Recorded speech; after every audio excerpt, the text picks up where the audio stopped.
Acendeu?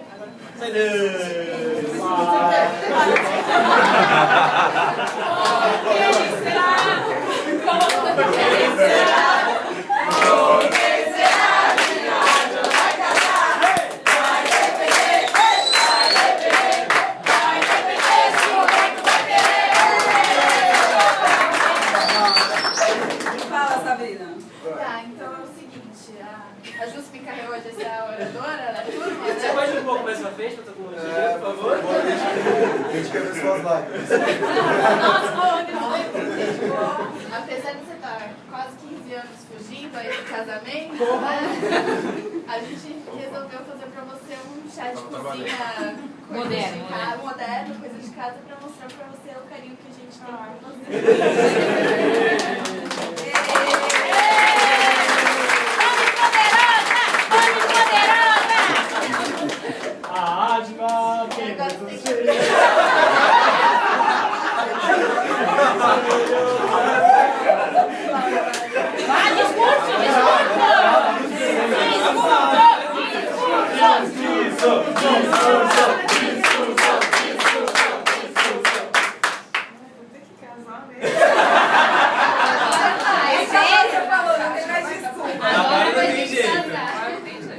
Agora você tem que...